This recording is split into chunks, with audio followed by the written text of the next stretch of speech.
নমস্কার বন্ধুরা, ইন্দ্রাণীস কিচেনের আরও একটা নতুন ভিডিওতে সবাইকে স্বাগত জানাই। তো আজকে আমি বরবটি দিয়ে একটা দুর্দান্ত মজার রেসিপি শেয়ার করছি। বরবটির একই রকম রেসিপি খেতে খেতে যদি মনে হয় যে নতুন কিছু বানাবেন বরবটি দিয়ে একটু ইউনিক, সেক্ষেত্রে কিন্তু আজকে রেসিপিটা আপনি ট্রাই করতে পারেন। তো দেখুন, রেসিপিটা বানানোর জন্য আমি এখানে বরবটি নিয়েছি আর সেগুলোকে একটু ছোট ছোট করে কেটে নেব। বিনস দিয়েও কিন্তু করতে পারেন। এবার আমি এখানে বরবটিগুলোকে একটু ছোট করে কাটছি, তবে আপনারা চাইলে একটু বড় বড় করেও কিন্তু কেটে নিতে পারেন, সেক্ষেত্রেও কোনো অসুবিধা কিন্তু হবে না। তো এই রেসিপিটা আজকে আমি সম্পূর্ণ নিরামিষ পদ্ধতিতে বানাচ্ছি। আর নিরামিষ পদ্ধতিতে এই রেসিপিটা বানিয়ে এত মজার খেতে হয় বা এত সুন্দর খেতে হয়, না বানালে কিন্তু বিশ্বাস করার যাবে না। তো অবশ্যই কিন্তু বানাতে হবে রেসিপিটা। প্রথম থেকে শেষ পর্যন্ত দেখলেই কিন্তু বুঝতে পারবেন যে কত সুন্দর একটা রেসিপি। যারা বরবটি বা বিনস খেতে চান না, তাদেরকে এই রেসিপিটা একবার হলেও বানিয়ে দিয়ে দেখবেন, তারাও কিন্তু চেটে পুটে এক থালা ভাত খেয়ে নেবে শুধু এই একটা রেসিপি দিয়ে। তো কিভাবে বানাচ্ছি প্রথম থেকে শেষ পর্যন্ত দেখার অনুরোধ রইল।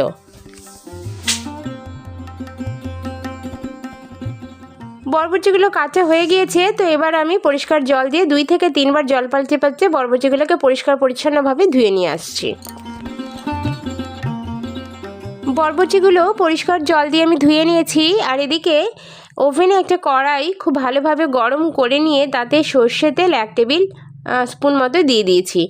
1 টেবিল স্পুন সর্ষের তেল দিয়ে তাতে সামান্য পরিমাণে একটু হলুদের গুঁড়ো অ্যাড করে দিলাম। হলুদের গুঁড়োটা দেওয়ার পরপরই আমি এখানে কেটে রাখা বরবটিগুলোকে অ্যাড করে দেব।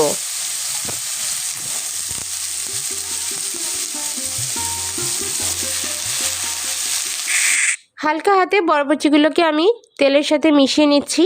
আর এবার খুব ভালোভাবে বরবটিগুলোকে ভেজে নিতে হবে। ভাজার সময় অবশ্যই এর মধ্যে একটু সামান্য পরিমাণ নুন অ্যাড করে দিতে হবে। নুনটা দিলে বরবটিটা একটু তাড়াতাড়ি করে নরম হয়ে যাবে এবং ভাজতেও কিন্তু সময় কম লাগবে। তো দেখুন, নুন দিয়ে বরবটিটাকে ভেজে নিতে হবে। বরবটিটা যতক্ষণ না পর্যন্ত সেদ্ধ হয়ে যাচ্ছে ততক্ষণ কিন্তু ভাজতে হবে। তো আমি তার জন্য ঢাকনা চাপা দিয়ে 5 থেকে 6 মিনিটের জন্য লো ফ্লেমে কুক করে নেব।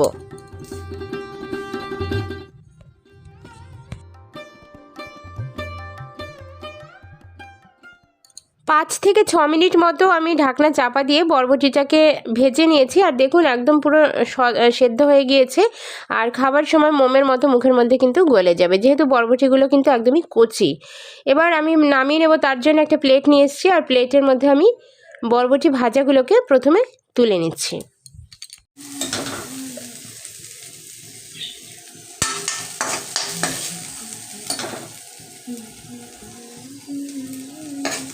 বরবটি ভেজে তুলে নিয়েছি। এবার দেখুন, আমি একটা বড় মিক্সিং বোল নিয়েছি, আর তার মধ্যে একটা টমেটোর অর্ধেকটা টমেটো আমি একটু বড় বড় করে কেটে নিয়েছিলাম, সেই টমেটোটা দিয়ে দিলাম। বেশ কিছুটা আদা আমি একটু ছোট ছোট করে কেটে নিয়ে অ্যাড করে দিচ্ছি। 3 থেকে 4টে কাঁচা লঙ্কা দিয়ে দেবো। কাঁচা লঙ্কার পরিমাণটা নিজেদের পছন্দ মতো দিয়ে দেবেন। আর এখানে আমি দিয়ে দিচ্ছি জিরে, গোটা সাদা জিরে 1/2 টেবিল স্পুন পরিমাণ। আর তার সাথে দিয়ে দিচ্ছি চাল, গোবিন্দভোগ চাল। এই চালটা আমি প্রায় 15 মিনিট মতো আগে ভিজিয়ে রেখেছিলাম। তো আপনাদের হাতে সময় থাকলে আরও বেশ কিছুক্ষণ ভিজিয়ে রাখতে পারেন। চালটা ভালো করে ধুয়ে নিয়ে ভিজিয়ে রেখেছিলাম। আর এই গোবিন্দভোগ চালের এখানে প্রায় 2 টেবিল স্পুন পরিমাণ চাল কিন্তু আছে। তো এই সমস্ত জিনিসগুলো একসাথে আমি মিহি করে বেটে নেব। গোবিন্দভোগ চালটা দিলে খুব সুন্দর একটা ফ্লেভার তৈরি হবে, খেতে কিন্তু রেসিপিটা দুর্দান্ত মজার হবে। তো দেখুন, মশলাটা আমি এখানে মিহিভাবে বেটে নিয়েছি। যেহেতু চালটা ব্যবহার হয়েছে তার জন্য কিন্তু মিহি করে বাটতে হবে, দানা দানা ভাব যেন না থাকে। তো আমি খুব সুন্দরভাবে বেটে নিয়ে আমি চলে যাচ্ছি কড়াইয়ের কাছে। কড়াইটা খুব ভালো করে গরম করে নিয়েছি, আর কড়াইয়ের মধ্যে আমি সর্ষের তেল দিয়ে দিয়েছি। আজকের রান্নাটা আমি করছি সর্ষের তেলে, তবে আপনাদের পছন্দ অনুযায়ী যে কোনো তেল দিয়ে রান্নাটা করে নিতে পারেন। তেলটা ভালোভাবে গরম করে নিয়ে তাতে আমি অ্যাড করে দিচ্ছি কালো জিরে। তো কালো জিরে সামান্য একটু ফোড়নে দিয়ে দিচ্ছি। এখানে প্রায় 1/4 টেবিল স্পুন পরিমাণ কালো জিরে আমি দিয়ে দিলাম। কালো জিরেটাকে হালকা একটু তেলের ওপর নাড়াচাড়া করে ভেজে নেবে। এতে করে কালো জিরের যে একটা দুর্দান্ত ফ্লেভার থাকে সেটা কিন্তু প্রকট হবে। তো কালো জিরেটা আমি ভেজে নেওয়ার পরপরই এতে আমি বানিয়ে রাখা মশলাটাকে অ্যাড করে দিচ্ছি সরাসরি। মশলাটা দেওয়ার পরে এখানে আমি জল অ্যাড করে করে মশলাটাকে কষিয়ে নেব। যেহেতু মশলার মধ্যে চালের গুঁড়ো ব্যবহার হয়েছে তার জন্য কিন্তু বারবারই শুকিয়ে যাবে। তো সামান্য পরিমাণ জল অবশ্যই অ্যাড করতে থাকতে হবে যাতে করে মশলাটা একটু স্মুথলি কষানো সম্ভব হয়। যতক্ষণ না পর্যন্ত মশলা থেকে তেল ছেড়ে দেবে ততক্ষণ কিন্তু মশলাটাকে কষাতে থাকতে হবে। এই পর্যায়ে এসে মশলার মধ্যে আমি সামান্য পরিমাণ ধনিয়া গুঁড়ো অ্যাড করে দিচ্ছি। ধনিয়ার ফ্লেভারটা এই রেসিপিটার মধ্যে কিন্তু খুবই ভালো লাগবে। তো সে কারণে সামান্য একটু ধনিয়া গুঁড়োটা দিয়ে জল অ্যাড করে মশলাটাকে আবারও আমি কষাতে থাকবো। তো দেখুন মশলা থেকে কিন্তু তেল ছেড়ে দিয়েছে। আর এই পর্যায়ে এসে ভেজে রাখা বরবটিগুলোকে আমি অ্যাড করে দিচ্ছি। আর বরবটিগুলো দেওয়ার পরে হালকা হাতে মিশিয়ে নেব মশলার সাথে। সামান্য পরিমাণ জল দিয়ে আমি মশলাটার সাথে বিনসটাকে নাড়াচাড়া করে নেব। এতে জিনিসটা কিন্তু খুব সুন্দরভাবে স্মুথলি কষানো সম্ভব হবে। 2 থেকে 3 মিনিট নাড়াচাড়া করে নেব। তারপরে এখানে আমি পরিমাণ মতো জল অ্যাড করে দেব। তো এখানে প্রায় আমি 1/2 কাপ মতো জল অ্যাড করে দিচ্ছি। আজকের রেসিপিটা কিন্তু সম্পূর্ণরূপে গা মাখা একটা রেসিপি, তার জন্য কিন্তু বেশি জল এখানে অ্যাড করা যাবে না।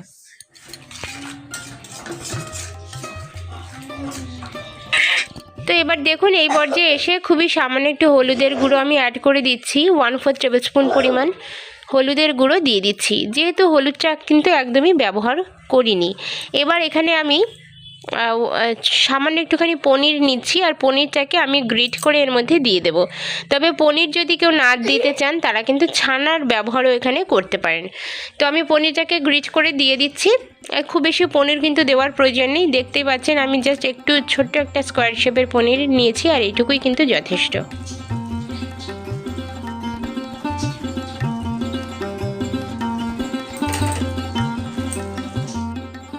পনিরটা ভালোভাবে মিশিয়ে দিয়েছি। আর এবার আমি সম্পূর্ণ জিনিসটাকে আবারও 5 মিনিটের জন্য কুক করে নেব ঢাকনা চাপা দিয়ে।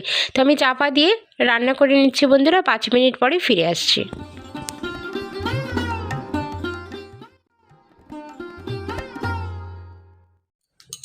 5 মিনিট পরে আমি ফিরে এলাম। তো দেখুন রেসিপিটা কিন্তু একদম পুরো গা মাখা হয়ে গিয়েছে, জলটা কিন্তু সম্পূর্ণরূপে শুকিয়ে গিয়েছে।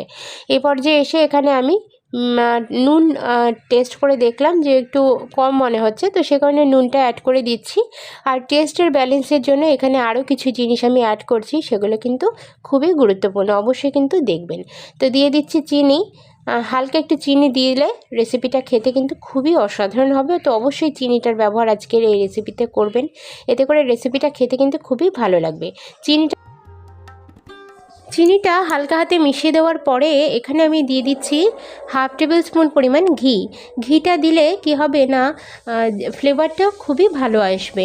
তো সে কারণে 1/2 টেবিল স্পুন পরিমাণ ঘি এখানে অ্যাড করে দিয়ে সমস্ত জিনিসগুলোকে ভালোভাবে মিশিয়ে নেব।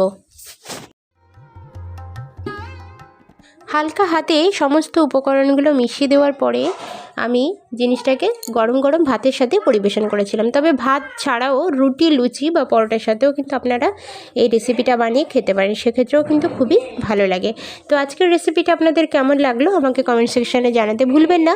ভালো লাগলে এরকমই নতুন নতুন রেসিপি দেখার জন্য আমার চ্যানেলটাকে সাবস্ক্রাইব করে বেল আইকন এবং নোটিফিকেশানটা অন করে রাখার অনুরোধ রইল। ধন্যবাদ বন্ধুরা আজকের ভিডিওটি সম্পূর্ণ দেখার জন্য। দেখা হচ্ছে নতুন কোনো ভিডিওর সাথে, ততক্ষণে জানি সকলে খুব ভালো থাকুন, সুস্থ থাকুন।